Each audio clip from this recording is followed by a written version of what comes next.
तो इस एपिसोड की शुरुआत वहीं से होती है जहाँ से पिछला एपिसोड खत्म हुआ था। पिछले एपिसोड के एंड में देखा था यहाँ पे यान का इनको बुलाया गया था अर्जेंटली कि यहाँ पे जाओ, तो आते ही आत्मा बुढ़ाओ को बताता है कि हाँ भाई मुझे अर्जेंटली बुलाया तो शायद मुझे जाना पड़ेगा। जो सुन के आत्मा कहता है क्या बात करो भाई, मतलब वो लोग सामने से बुला रहे तो हो सकता है भाई उनके दिमाग में कोई ऐसा आलतू फालतू प्लान होगा आपको फिर से सबक सिखाने का। आपको ऐसा नहीं लगता? जो सुनते ये बोलते हैं ना यार मेरे ख्याल से मुझे ऐसा बिल्कुल भी लगता नहीं है।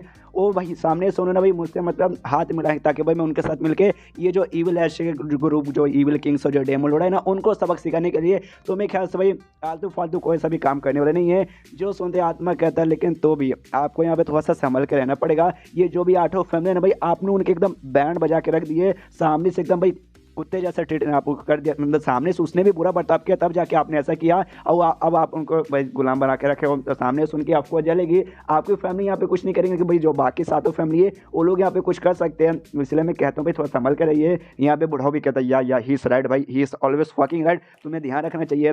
सामने से यहाँ पे यान के बोलते देखो यार मेरे ख्याल से सामने से 8 फैमिली में कोई भी कुछ करने वाला नहीं है। देखो भाई हाँ भले दुश्मनी रहेगी लेकिन तो भी दुश्मनी निकालने के बारे में एटलीस्ट अभी तो बिल्कुल भी सोचेंगे नहीं कि भाई अभी जो सबसे बड़ा मुसीबत है ना भाई ईविल ऐश के क्राउड का भाई यहाँ पर आया है, वो काफ़ी बड़ी हमारी मुसीबत बनी है। तो सामने से उनको हटाने के लिए भाई उनको मेरी सपोर्ट जरूरत पड़ेगी, लेकिन अंदर ही अंदर मिलकर भाई वो लोग मुझे सबक सिखाने को सोचेंगे तो इससे भाई ना उल्टा उनके ऊपर नाम खराब होगा। भाई एक तो भाई मुसीबत अलग से मैं उनका हमला कर दूंगा तो भाई उनका मुसीबत यहाँ पे और हो जाएगा, और इतना बड़ी मुसीबत आने के बाद भी वाकई में मेरे खिलाफ अगर जाएंगे ना तो इससे भाई यही साबित हुआ कि भाई वो लोग पागल है और फिर एंड में भाई उनको सबक सिखा दूंगा।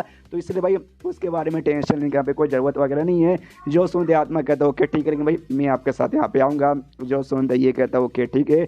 उसके बाद से ये निकल जाता है और जैसे निकलता है अपने यान फैमिली के पास वापस जाता है। सामने से जो तीसरा भाई था वो था अपने बंधु के साथ। वो सामने से यान कैसे कहता है भाई लीडर नमस्कार आपका स्वागत है। ये कहता है थर्ड भाई अरे यार तुम यहाँ पे क्या करो भाई, अरे ऐसी कोई बात नहीं है, मैं तो खाली काम संभालने कोई लीडर वीडर नहीं हूँ। ये कहते हैं ना यार आप लीडर भाई।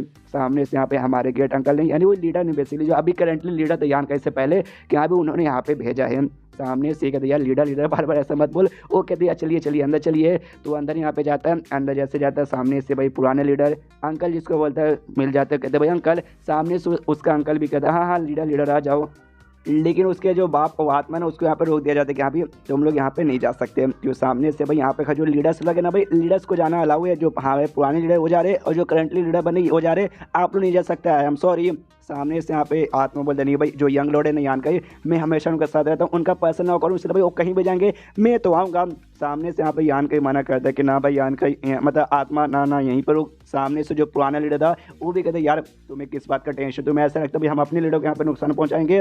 जो सुनते आत्मा बोलते यार देखो यार आप लोग बड़े भरोसे वाले लोग हैं भाई, अब मुझे भरोसे वाले लोगों पे बिल्कुल भी भरोसा नहीं होता क्योंकि भरोसे वाले झोपड़ी वाले यहाँ पे होते हैं। और मैं लोग का एक्सप्रेशन देख के यहाँ पे पता लगा सकता हूँ कि भाई उनके दिमाग में क्या चाल चलता है। और आपका एक्सप्रेशन देख के भी कुछ ठीक मुझे लग नहीं रहा। यान कहीं समझ है तभी मजाक कर रहा है तो कहता है साले आत्मा ज़्यादा तेरा नौटंकी हो रहा है, बहुत ज़्यादा हो रहा है। आत्मा होता है आई एम सॉरी बाबू। ये कहता है हाँ बाबू अपने पिछौड़ में डाल ले, चुपचाप वहीं पर रुक। तो आत्मा रुकने को तैयार हो जाता है। उसके बाद से लीडर उसको लेके आगे जाता है और आगे जाता है और आगे जाके यहाँ पे एक जगह पे लेके जाता है, एक टाइप का कमरा जिससे यहाँ पे सॉल्व फाउंडेशन टेम्पल कहा जाता है। लाते दिखाता है और कहते हैं भैया देखो इसे कहते हैं सॉल्व फाउंडेशन टेम्पल। ये भी कहते हैं या मैं अंधा नहीं हूँ, आपने मुझे बताया था ये वही है जिसके वजह से 6ठे स्टेज के ऊपर जाने में शायद मदद मिलती है। तो सामने से यहाँ पे उसके बाद से जाते दरवाज़ा खोलते और दरवाज़ा खोलते दिखाता है और कहता है भाई इसे कहते हैं भाई सॉल्व फाउंडेशन टेम्पल, जो कि हमारे फैमिली का सबसे बड़ा और सबसे इंपॉर्टेंट हॉल और एक सीक्रेट भी है जहाँ पे खाली एक लीडर यहाँ पे जा सकता है और इसके अलावा यहाँ पे कोई भी जा नहीं सकता।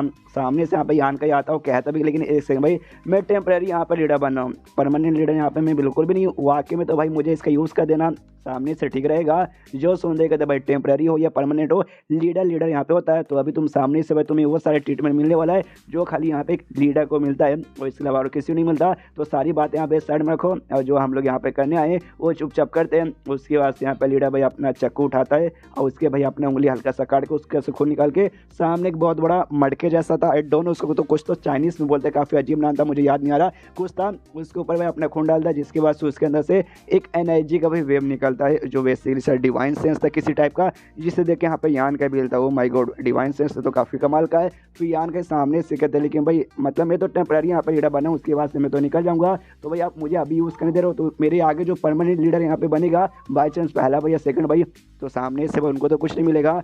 जो सुनते लीडर बोलता है अच्छा भाई तू इसे पूरा यहाँ पे यूज़ करना चाहता है, अरे यार ये बहुत ज़्यादा है, ये एक बंदा यूज़ करेगा ना तो यहाँ पे ख़त्म नहीं होता, तो जा तो यहाँ पे टाइम आ सकता है, अगर पूरा तू कर भी सकता है तो तेरे लिए अच्छा है, नहीं तो भाई मेरे ख्याल से तू पूरा यहाँ पे कर नहीं पाएगा। हाँ लेकिन इसमें डेंजर बहुत ही ज़्यादा रहता है, तो उसके यहाँ पे ध्यान देना। अगर बाई चांस बहुत ज़्यादा डेंजर लगेगा, तुझे लगा कि हाँ भी हम नहीं कर पाएंगे, तो यहाँ पे वही हार मान के वापस आ जाना। जो सुनता है यान के बोलता हूँ कि ठीक है। उसके बाद वही जो मटके जैसा चीज़ था उसके पास जाता है, आराम से बैठ कर अपना कल्टीवेशन वहाँ पे ऐसा चालू कर देता है।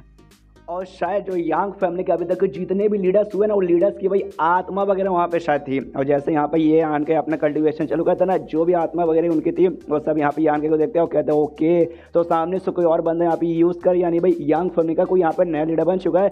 तो पुराना लीडर है जिसका नाम ई यांग था भाई, उसका क्या हो गया भाई, लगभग 5 साल नहीं 10 साल नहीं 20 साल यहाँ पे हो चुके। ओ माय गॉड भाई 20 साल यहाँ पे बीत चुके। देखो भाई एकदम फटाक से भाई 20 साल यहाँ पे बीत चुके। यहाँ पे बिल्कुल भी हमें आइडिया वाइडिया भी नहीं पड़ा था, सामने से हम आना पड़ेगा। लेकिन भाई जो पिछले यहाँ पे लीडर था भाई इंग यान, उसके यहाँ पे क्या हो गया, क्या उसके यहाँ पे मौत हो गई, तब जो जाके यहाँ पे नया लीडर बनेगा। दूसरा के यहाँ पे लीडर बोलता ना ना ना ऐसी कोई बात नहीं, अगर भाई अगर उसकी यहाँ पे मौत हो जाती तो उसका जो आत्मा है ना, उसका आत्मा भी हमारे साथ यहाँ पे रहता। लेकिन यहाँ पे देखो यहाँ पे कोई भी आत्मा वगैरह नहीं है, यानी वो मरा नहीं है। फिर यहाँ पे ये क्या करने आ गया, तो एक यहाँ पे बोलता देखो यार शायद वो जो पुराना लीडर था भाई इंग यांग, वो शायद यहाँ पे लीडर बनने के लायक नहीं था। मैं तो स्टार्टिंग से बोल रहा था भाई बनाने से पहले कि भाई उसको मत बनाओ और नल्ला, लेकिन भाई तुमने बना दिया। लेकिन जो नया यहाँ पे आया ना, ये भी मुझे नल्ला लगता है भाई। ध्यान से देखो भाई इसकी उम्र क्या है भाई, 18 या 19 साल यहाँ पे वो होगा, ये कहाँ से लीडर बनेगा। इसके तो भाई लगता है वहाँ पे बाल वगैरह भी नहीं होंगे। अरे यार मालूम नहीं, हमारे मरने वजह लगता है यांग फैमिली एकदम पूरी तरह से खत्म ही हो चुकी है। ऐसे फालतू फालतू लोग यहाँ पे लीडर बना रहे हैं। अरे यार भाई हम लोग जब जिंदा थे तब भाई हमने बवाल मचा के रखा था, लोग लिटरली हमारी यांग फैमिली के नाम से ऐसा डर के हमारे कांपते थे। तभी सामने से आवाज़ लगाते यान कैसे कहते भाई सुन सुन ए नल्ले लड़के भाई सुन।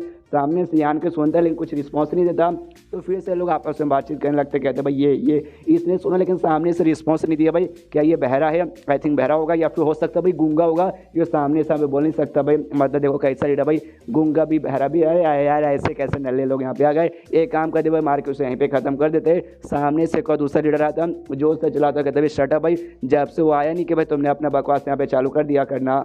और इस यान के सामने से भाई रिस्पॉन्स देता भी कहती है नमस्कार भाई आप सभी को। सामने से मैं नमस्कार करता हूँ, मैं यांग फैमिली का डायरेक्ट डिसाइपल यानी यांग फैमिली का मेंबर हूँ। और यहाँ पे भाई नोवा आता हूँ। और नोवा सामने से यहाँ पे यान का इनिशियल ये बोला भाई ये जनरेशन का जो नोवा यंग लॉर्ड हूँ, मैं सामने से रुक के तैयार तूने भी यहाँ पे देख के आइडिया वाइडिया तुझे पता चुका रहेगा कि हम सब तेरे यांग फैमिली के एंग सेक्टर, यानी जो जगह ना यहाँ पे खाली पुराने लीडर्स की नहीं बल्कि जो भी एल्डर हो या फिर जो भी यहाँ पे बंदे लोग हैं ना, उनकी यहाँ पे आत्मा है। और आत्मा नहीं बोल सकते, उनका डिवाइन सेंस बेसिकली यहाँ पर है। तो सामने से बुढ़ा होकर तैयार भाई तुम्हें तो अंदाजा यहाँ पे लग चुका रहेगा। सामने से यान को तैयार मुझे अंदाजा यहाँ पे लग चुका है। तो सामने से बुढ़ा सवाल पूछता है लेकिन जो तुम्हारा करंट लीडर यहाँ पे था भाई इंग यांग, मतलब यांग इंग, वो यहाँ पे क्या भाई क्या उमर गया। जो सुन देखे थे ना ना ना भाई वो यहाँ पे मरे नहीं है, अरे वही तो है जिन्होंने भी परमिशन देके मुझे यहाँ पे यहाँ आने दिया। जो सुनते बुढ़ा कहता अच्छा अच्छा तो ऐसी बात है, तो एग्जैक्टली ये जगह क्या है भाई तुझे यहाँ पे आइडिया है ना। जो सुनते ये कहते हैं हाँ उन्होंने मुझे यहाँ पे ये बताया तो था कि ये जगह ना हमारी यंग फैमिली का सबसे शेड एरिया है, जहाँ मरने उधर हमारे फैमिली जो भी यंग सेक्टर है उनकी डिवाइन स्पीड या फिर डिवाइन सेंस बोल सकते हो वो यहाँ पे आ जाती है। जो सुनते ये बुढ़ा कहते या तूने सही बोला, तो हमारी यंग फैमिली जो सेकंड जनरेशन था ना, मैं वहाँ का भाई मेंबर हूँ, यांग ई मेरा नाम है। एंड देन ये चैप्टर यहीं पे खत्म हो जाता है। तो चैप्टर खत्म तो वीडियो भी खत्म। तो मिलते हैं अगले किसी वीडियो में, जब तक के लिए बाय बाय।